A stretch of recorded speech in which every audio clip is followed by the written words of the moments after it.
When I first read Think and Grow Rich, the first of probably hundreds of books that I've now read on a similar subject, what struck me was in the title, all the clues we need to our success are there.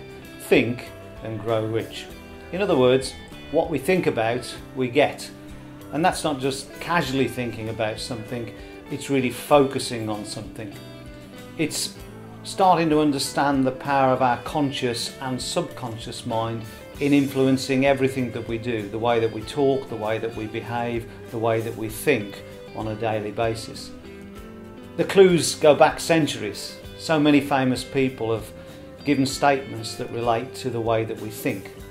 Buddha, for example, said, "All that we are is the result of what we have thought." Henry Ford said, "Whether you think you can or whether you think you can't, you're right." Clues through all of the civilizations up to modern day about the power of our thought. Virgil, in Roman times, a Roman poet said, "They are able who think they are able." The thing always happens that you really believe in, and the belief in a thing makes it happen. Frank Lloyd Wright, a famous American architect. Norman Vincent Peale said, "One of the greatest of all principles is that men can do what they think they can do." What made me very curious was the fact that through all of my school life, even though I went to a relatively good school, none of my tutorial time had been given over to asking me to reflect on or become better at recognising the thoughts that I had. And so Think and Grow Rich for me just opened up a whole new world of, I guess, excitement, that it wasn't actually necessarily down to my qualification or where I grew up or my background. Absolutely, my future was in my own hands because it was determined by, from then on, the way that I thought about everything. So here's some ideas for you. Here's perhaps the first tip on our thoughts. How conscious are you about your thoughts? Do you just go through life not really thinking about what you're thinking about, or are you really conscious of this? And it's my experience in the years that I've been around that most people are just not conscious about who they are as a person, about how they communicate, driven by their thoughts. And just one quick example of this, of course, is we meet during the course of our lives many negative people. You know, you can be with them a few minutes and establish that nearly all their thoughts are negative. And yet, if you were to have the confidence or the courage to say to that person, "Blimey, you're a bit negative," or "That was rather a negative comment," or "You know what, you don't talk very positively about people," if you had the courage to do that, I can tell you what the reaction from that person would be. I can promise you their reaction would be, "I'm not a negative person, I'm really positive, I'm one of the most positive people that you'd meet." So sometimes we have that mental block. There are things in our personality and character that we don't recognise. And one of the most frequent things we don't recognise is the way that we're actually thinking about our environment and thinking about the things that we're doing on a daily basis. So become more conscious of your thoughts. You know, it's a fact that most people are more familiar with the word impossible than they are a success conscious mentality. You know, if you ask people about what their opportunities are around them, what their ability to make the most of those opportunities are, most times people will come up with an impossible way of thinking. "Oh, it's not possible for me to do that, I don't have the confidence to do that," or "that opportunity does not exist."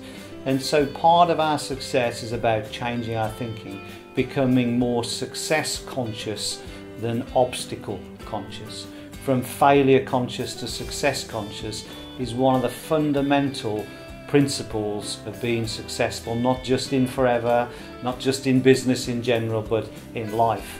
And it's no big surprise, I think, that when you read these stories of perhaps successful entrepreneurs who've fallen on hard times, lost their business, a few years later or a few months later in the press you read that they're right back on their feet with their latest venture. It's because they have a success conscious mentality rather than the impossible conscious mentality. So start to think about the possibilities for you as an individual.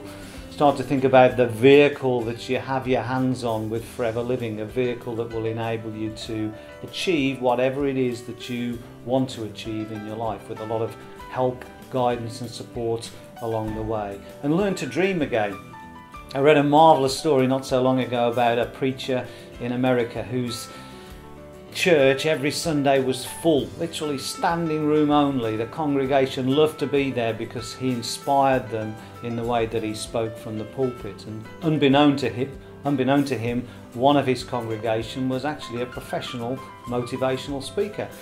He went to the preacher one day after church and said, you know, your teachings and your speaking is so inspirational. Have you ever thought about doing stuff outside of the church?